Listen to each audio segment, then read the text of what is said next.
오늘의 주요 뉴스입니다. 미국이 한국에 대해 반도체 장비의 대중국 수출 금지를 유예하는 조치를 연장할 것으로 전해졌습니다. 하지만 이러한 조치에 대한 부정적인 견해가 미국 내에서 나오고 있어서 유예 연장이 확정될지는 아직 미지수입니다. 일본이 후쿠시마 오염수 방류 설비 시운전에 들어간 가운데 우리 어민들이 이에 항의하는 집단 행동에 나섰습니다. 일본 어민들도 방류 반대 입장을 분명히 하고 있지만 일본 당국은 올여름 방류를 강행할 것으로 보입니다. 소아과를 희망하는 의사는 점점 줄고 기존 소아과 의사들은 다른 과로 갈아타려는 움직임이 본격화하고 있습니다. 아동병원 10곳 중 7곳로 진료 시간을 줄일 계획이 있는 것으로 조사됐는데 소아과 탈출을 위한 세미나도 열리는 실정입니다. 최근 전기요금이 인상된 가운데 올여름 무더위까지 예상되면서 기업들이 에너지 절약에 나섰습니다. 일반 조명을 효율 높은 LED로 바꾸기도 하고 모니터 밝기를 낮추는 캠페인 등을 진행하는 곳도 있습니다. 최근 국내 벼락과 우박, 슈퍼태풍 등의 기상재해들이 빈발하고 있습니다. 기후변화의 영향이 본격화한 거라는 분석이 나오고 있는데요. 전문가들은 과거에 보지 못한 기상재해가 언제든 나타날 수 있는 조건이 됐다며 이에 대한 행동 요령을 숙지해야 한다고 말했습니다.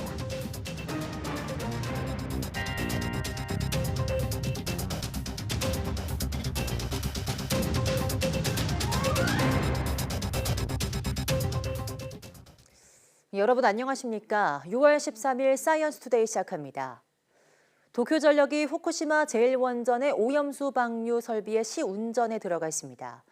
일본 정부는 현지 어민들 설득에 전력을 기울이고 있지만 반발은 더욱 거세지는 가운데 올여름 방류를 강행할 것으로 보입니다. 도쿄에서 김세호 특파원이 보도합니다.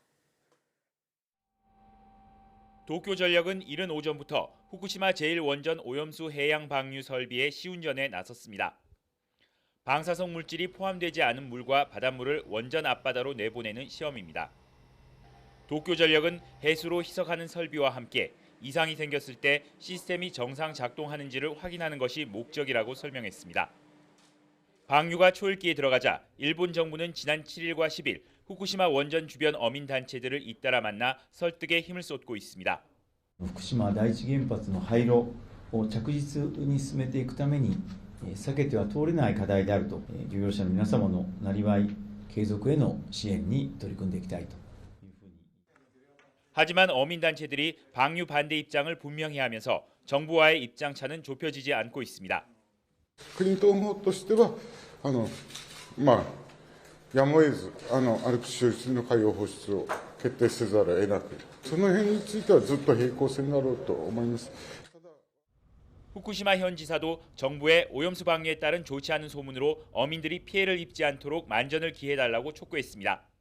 新たな風評を生じさせないという決意のもとで、漁業者の皆さんが将来にわたり持続可能な漁業を実現することができるよう万全な対策を講ずるべきと。 일본 당국은 2주 동안 방류 설비 시운전을 하고 이달 발표되는 국제원자력기구 최종 보고서에서 큰 문제가 없으면 올여름 방류를 강행할 방침입니다. 일본 정부가 방류를 둘러싸고 어민들과의 입장차를 좁히지 못할 경우 자국 내 여론의 역풍도 배제할 수 없을 것으로 보입니다. 도쿄에서 YTN 김세호입니다. 일본의 오염수 해양 투기가 초읽기에 들어간 가운데 우리 어민들이 이를 막기 위한 집단 항의 행동에 나섰습니다. 오염수가 바다에 방류되면 바다에 기대에 사는 어민들은 물론 시민들의 먹거리 안전도 위협받는다며 결사 반대했습니다. 박정현 기자입니다. 일본 정부가 후쿠시마 원전 오염수 해양 방류 설비 시운전에 들어간 첫날, 조업을 멈춘 어민들이 바다 대신 서울 여의도 국회 앞에 모였습니다. 일본 정부는 후쿠시마 원전 오염수 해양 투기 포기하고 자국 내 보호하라! 오염수가 방류되면 수산물이 팔리지 않는 건 물론 삶의 터전인 바다도 잃을까 봐 두려움을 넘어 절망감을 느낀다고 호소했습니다. 원전 오염수 투기가 시작되면 어떻게 되겠습니까? 어민들이 성남 파도와 싸우며 잡아온 생선이며 밤낮으로 양식장에 경상함에 기르는 김, 귤, 전복, 어패류 등등 소비 감소로 수산물을 팔리지 않고 어간은 하락할 것입니다. 우리 정부를 향해서도 불만을 쏟아냈습니다.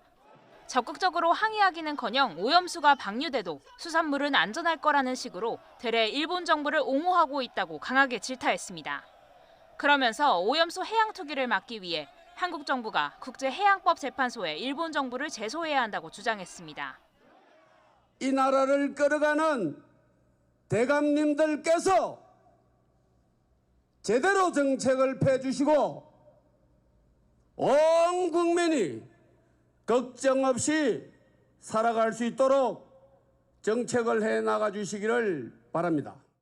일본 어민도 입장문을 보내 일본 정부가 오염수를 처리할 다른 대안을 모색해야 한다고 목소리를 냈습니다. 바다는 이어져 있으므로 부디 후쿠시마 바다에서 삼중수소 오염수를 흘리겠다는 국가의 폭주를 막아주십시오. 해양 방출 이외의 방법은 얼마든지 있습니다. 일본 정부가 앞으로 2주 동안 시운전을 진행한 뒤 곧 오염수 해양 방류를 강행하겠다고 예고한 가운데 어민들은 오는 24일 서울광장에서 다시 결의대회를 열 예정입니다. YTN 박정현입니다. 한덕수 국무총리가 일본 후쿠시마 오염수가 과학적으로 안전이 검증됐다면 마실 의향이 있다고 밝혔습니다. 한 총리는 국회 대정부 질문에서 영국 전문가가 우리 국책연구기관과 국민의힘 회의에서 10리터를 마셔도 된다고 말했는데 총리도 마실 수 있냐는 더불어민주당 김성주 의원 질문에 이같이 답했습니다. 한 총리는 완전히 과학적으로 처리된 거라면 WHO 음용 기준인 1100베크렐이라면서 그 기준에 맞는다면 마실 수 있다고 말했습니다. 그러면서 문재인 정부와 윤석열 정부의 후쿠시마 원전 방류에 대한 입장은 기본적으로 똑같다고 생각한다면서 과학에 기초하지 않고 안전하지 않는 후쿠시마 오염수 방류는 찬성할 수 없다고 강조했습니다. 또 대한민국이 안전하다고 생각할 때까지는 일본에서 방사능에 오염된 생선이 안 들어오도록 철저히 막을 것이라고 덧붙였습니다. 네, 과거 여름철에는 폭염과 장맛비만 주의하면 됐는데요. 최근엔 낙뢰와 우박, 호우와 슈퍼태풍까지 새로운 기상재해가 빈발하고 있습니다. 온난화로 인한 급격한 기후변화가 원인으로 지목되고 있습니다. 정혜윤 기자입니다. 강원도 양양 낙뢰이전 북한산에는 낙뢰 사고가 종종 발생했습니다. 그중 6월과 9월에 나타나는 낙뢰는 극심한 대기 불안정이 원인입니다. 상층의 찬 공기와 하층 뜨거운 공기가 수직으로 교차하며 강력한 상승 기류가 만들어지는 겁니다. 이 과정에서 번개가 땅으로 떨어지고 얼음알갱이 우박이 형성돼 큰 피해를 주기도 합니다. 최근 10년간 연중 10만 회의 낙뢰가 발생하는데 6월부터 8월까지가 전체의 79%에 해당합니다. 장마보다 장마 이후에 더 많은 비가 내리는 현상은 여름마다 반복되고 있습니다. 특히 비구름이 중부와 남부를 오르내리며 호우를 뿌려 게릴라 호우라는 별칭이 붙기도 했습니다. 6월에 초강력 태풍이 일본 부근까지 북상하고 10월까지 태풍이 우리나라를 위협하는 일도 잦아지고 있습니다. 기후변화 영향이 본격화되고 있는 것으로 봐야 합니다. 이전에 보지 못했던 기상재해가 우리나라에도 언제든 나타날 수 있는 조건이 됐다는 것이죠. 기후위기 시대를 맞아 더위와 장마에 이어 새로운 기상재난에 대한 대비와 행동 요령을 숙지해야 한다고 전문가들은 지적하고 있습니다. YTN 정혜윤입니다. 네, 이처럼 올여름 기상이변으로 폭우가 우려되는 가운데 서울시가 올해 처음 침수 예경보제를 시행하고 침수 위험이 있는 일반 도로는 사전 통제합니다. 유사시 시민 대응과 협조가 중요할 텐데요. 차유정 기자가 행동 요령을 전해드립니다. 올해 처음 시행되는 침수 예경보제. 시간당 55mm가 넘는 비가 내리면 서울시가 발령합니다. 침수 예보를 발령합니다. 해당 자치구는 수차를 강화하고 각 소속 부서 및 관련 기관에 발령 사항을 즉시 전파해 주시기 바랍니다. 상황이 심각해지면 자치구가 판단해서 침수 경보를 내립니다. 경보는 재난 문자를 통해 시민에게 전해질 텐데 지하 역사, 상가나 지하 주차장 등 지하에 있는 시민들 대처가 중요합니다. 경보가 울리면 지상으로 이동해서 상황을 확인하고 지하 공간 바닥에 물이 차오르거나 하수구에서 역류 시 즉시 대피해야 합니다. 탈출에 실패하면 전기와 가스를 차단하고 침수가 예상되면 튜브 등 물에 뜰 수 있는 물건을 활용해 구조를 기다립니다. 지하 주차장에서는 물이 조금이라도 차오르면 차량을 두고 즉시 대피해야 합니다. 올해부터는 침수 위험 시 일반 도로에 대한 사전 통제가 처음 이뤄집니다. 지난해 피해가 컸던 강남역과 이수역, 대치역이 대상으로 통제되면 접근하지 말아야 합니다. 도로에선 타이어 3분의 2 이상이 잠기기 전 안전한 곳으로 차량을 이동해야 합니다. 담배꽁초나 낙엽이 모여 제기능을 못하는 빗물바지 관리 청소는 수시로 해둬야 합니다. 실제 강남역에 가보니까 일주일만 돼도 빗물바지에 담배꽁초가 다 쌓이는 상황이 지금 재현되고 있습니다. 시민 신고제 운영, 그다음에 적극적인 시민들의 협조를 요청하는 상황입니다. 침수 방지 시설 설치가 필요한 반지하 주택의 절반 이상이 아직 물막이판 등의 설치가 안 된 만큼 시는 적극적인 협조도 당부했습니다. YTN 차유정입니다. 동네 의원은 물론 아동병원과 대학병원까지 소아과 의료체계가 도미노처럼 무너지고 있습니다. 소아과에 지원하는 젊은 의사들은 없고 있던 의사들은 미용과 성인 진료로 떠나가고 있습니다. 신윤정 기자입니다. 경기도 의정부에 있는 어린이병원. 문을 연 지 1시간이 안 돼 대기번호는 50번을 넘어섰고 아파서 우는 아이와 보호자들이 뒤섞이며 돗대기 시장을 방불케 합니다.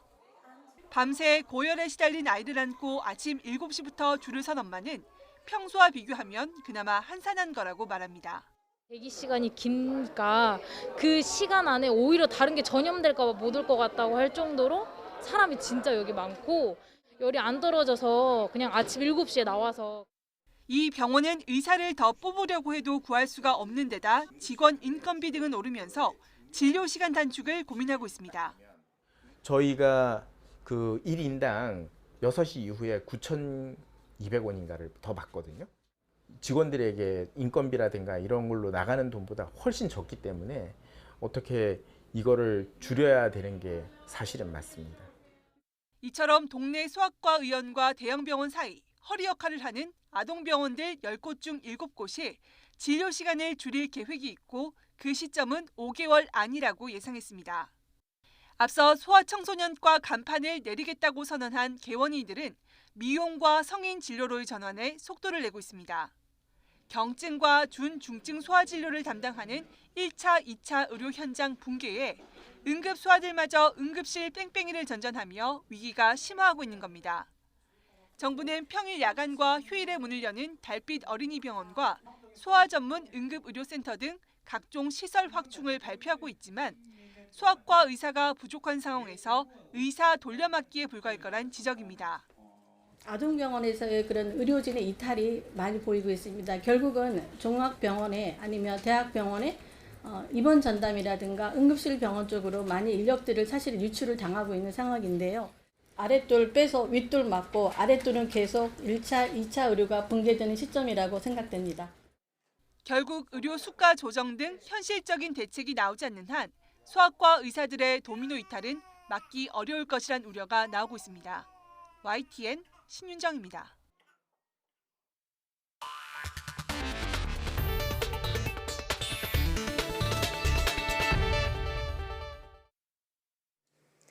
미국이 첨단 반도체 장비를 중국에 수출하지 못하도록 하는 가운데 한국 기업에 적용한 한시적 유예 조치를 연장할 거라는 방침이 전해져 있습니다.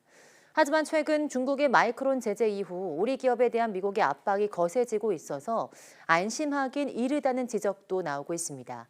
워싱턴 권준기 특파원이 보도합니다.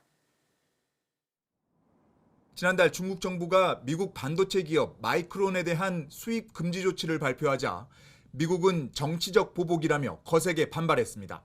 더 나아가 한국 기업이 마이크론의 공백을 메워선 안 된다며 노골적으로 압박해왔습니다.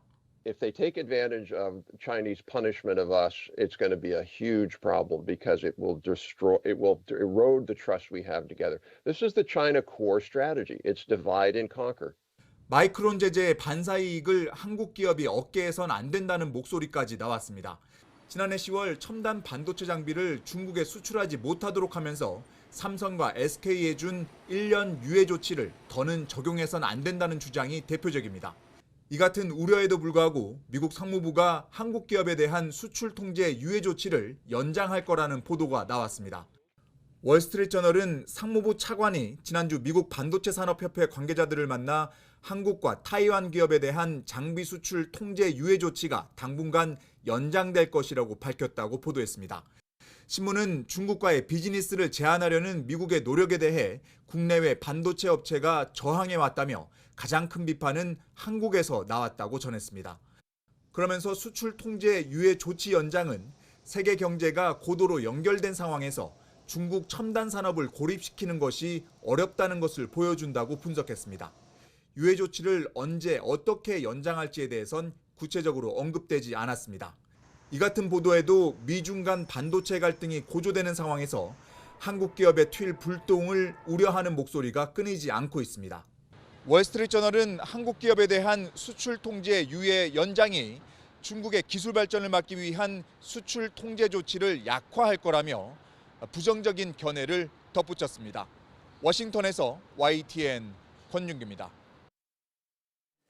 삼성전자 반도체 핵심 기술을 빼돌린 혐의로 전직 임직원들이 재판에 넘겨졌습니다. 검찰은 이들이 단순히 영업비밀을 빼돌린 게 아니라 복제품 수준의 공장을 만들기 위해서 치밀하게 내부 정보를 활용하거나 빼돌린 것으로 보고 있습니다. 오종훈 기자가 보도합니다. 65살 최 모 씨는 삼성전자 상무를 거쳐 경쟁사인 SK 하이닉스 부사장도 지내는 등 반도체 분야 최고 전문가로 꼽히는 인물입니다. 퇴사 이후 타이완 전자기기 제조업체 폭스콘과 계약을 맺고 회사를 차려서 국내 반도체 업계 인력 200여 명을 영입했습니다. 지난 2018년 8월부터는 8조 원대 투자를 약속받아 중국 시안에서 반도체 공장 설립도 추진하면서 삼성전자의 기술을 유출하기로 마음먹은 최 씨. 최 씨는 중국 시안에 있는 삼성전자 반도체 공장을 그대로 본뜬 공장을 만들기 위해 직원들에게 기술을 빼돌리라고 지시한 것으로 확인됐습니다. 이에 따라 삼성전자 중국 시안 공장에 감리를 맡은 협력업체 관계자에게서 공장 설계 도면을 넘겨받았고 반도체 생산의 효율성을 높이는 공정 배치도도 손에 넣었습니다. 또 불순물이 생기지 않도록 공장을 관리하는 기술 BED는 삼성전자 출신 직원이 재직 시절 획득한 자료를 그대로 받았습니다. 이 가운데 공정 배치도와 BED는 국가 핵심 기술로 지정됐을 만큼 중요한 기술입니다. 다만 폭스콘이 약속한 투자금이 끊기면서 공장이 실제로 지어지지는 않았는데 검찰은 단순히 개별 영업비밀을 빼돌린 게 아니라 사실상 복제 공장을 지으려던 최초의 시도로 판단하고 있습니다. 그러면서 삼성전자가 입은 피해 최소 3천억 원에 이를 것으로 추정했습니다. 반도체 기술 유출 범죄는 기업의 생존은 물론 국가 경쟁력, 국가 안보에도 큰 위협이 되는 중대한 범죄입니다. 최 씨를 포함해 7명을 재판에 넘긴 검찰은 최 씨가 중국 청두시에서 4,600억 원을 투자받아 다른 공장을 짓는 과정에서도 국내 기술을 유출한 게 있는지 살펴보고 있습니다. YTN 우종훈입니다. 최근 미국에서 총기를 소지하고 등교하는 학생이 늘면서 학교들이 잇따라 인공지능 AI 탐지기를 도입하고 있지만 찬반 여론이 팽팽하다고 미 일간 워싱턴 포스트가 보도했습니다. 미국에서 총격 사건이 급격히 늘어나고 총을 학교에 들고 와 다치는 일이 빈번해지면서 전국적으로 많은 학교가 수백만 달러를 들여서 무기 탐지기를 설치하고 있는 것으로 전해졌습니다. 그러나 이 같은 보안 조치에 한계가 있다는 지적이 나오면서 찬반 여론이 팽팽한 상황입니다. AI 탐지기가 칼과 같은 일부 금속 물체를 탐지하는 데 어려움이 있는 데다 학교 건물 밖에서 벌어지는 사건으로부터는 탐지기가 학생이나 교직원을 보호해주지 못하기 때문입니다. 다만 탐지기를 도입한 학교 관계자들은 어떤 보안 시스템도 무기 반입의 위협을 완전히 없앨 수 없다는 것을 알면서도 탐지기가 적어도 가능성을 줄이는 방법이라고 판단하고 있습니다. 전기요금이 오르고 본격적인 여름이 다가오면서 기업들은 에너지 절약 방안을 고민 중입니다. 조명을 LED로 바꾸고 화면의 조도를 평소보다 조금 낮춰 전기 사용량을 줄이는 방법 등을 도입한 곳도 있습니다. 최기성 기자입니다. 서울 서초구에 있는 한 연구개발센터입니다. 지구를 지켜라라는 캠페인을 진행 중입니다. 모니터 밝기를 70에서 80%로 조정하거나 사용하지 않을 땐 멀티탭 전원을 끄고 있습니다. 화면도 자리를 비울 때는 10분 이내가 되면 10분이 지나면 자연스럽게 꺼지는 그런 거라든가 불필요하게 낭비되는 것들을 줄이는 거가 좀 효과가 있지 않을까. 9주 동안 이른바 에너지 다이어트 행사를 진행한 곳도 있습니다. 계단 오르기나 대중교통 이용에 동참한 모습을 사진으로 찍어 올리면 경품을 줬는데 모두 600건 넘게 접수됐습니다. 전기요금 등 에너지 가격이 폭등하고 있습니다. 사용하지 않는 플러그를 뽑는 것과 같은 작은 노력으로도 에너지 절감을 실천할 수 있다는 것을 알리고자 이번 챌린지 이벤트를 진행하게 됐습니다. 일반 조명기기를 효율 높은 LED로 교체하는 작업에 나선 백화점도 있습니다. 전기 사용을 줄여보자는 건데 사용하는 기기 양이 많다 보니 적지 않은 비용을 줄일 수 있기 때문입니다. 최근 전기요금 인상안을 발표한 한국전력은 실내 조명을 80%만 사용하고 사용하지 않는 야외 체육시설 조명을 야간에는 끄고 있습니다. 이른바 하루 1kWh 줄이기라는 생활에서 실천 가능한 절약 행동 요령 알리기에도 나섰습니다. 민간에서도 에너지 절약 실천 및 고효율기기 사용에 자발적으로 참여하여 전기요금 부담도 줄이고 에너지 위기도 극복하도록 적극적인 동참이 필요한 때입니다. 올여름도 무더위가 예상되는 만큼 기업들은 다양한 방식으로 전기 등 에너지 사용량 줄이기를 시도하고 있습니다. YTN 최기성입니다.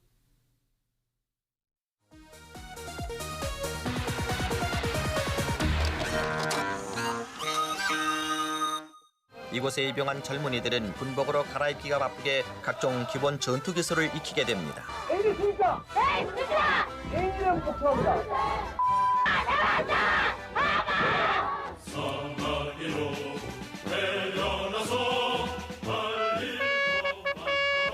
기사나 신석기 모포 매트리스를 개고 집합 준비할 수 있도록 해라. 졸린 눈을 비비며 모포를 개고 옷을 입는 것도 잠시. 군화끈을 질끈 동여매고 곧바로 연병장으로 뛰어나갑니다.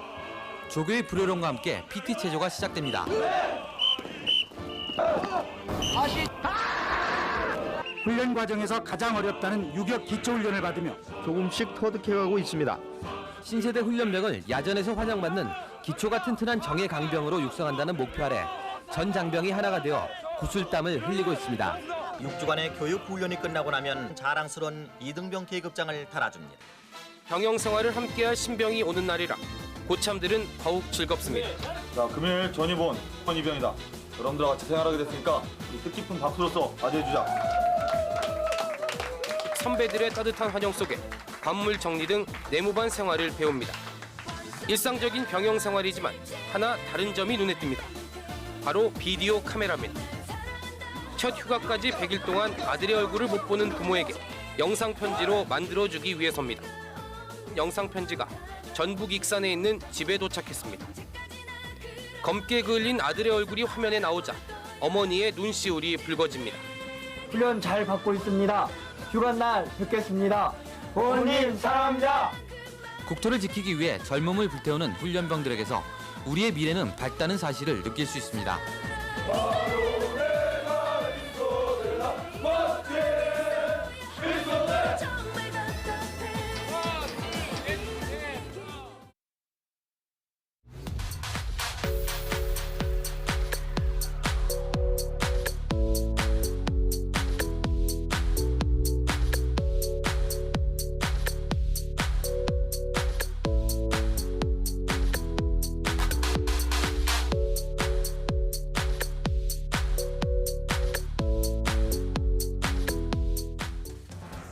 누구나 속히 말해 이불킥을 하고 싶은 과거가 있을 텐데요. 우리는 그런 과거를 흑역사라고 부르기도 합니다.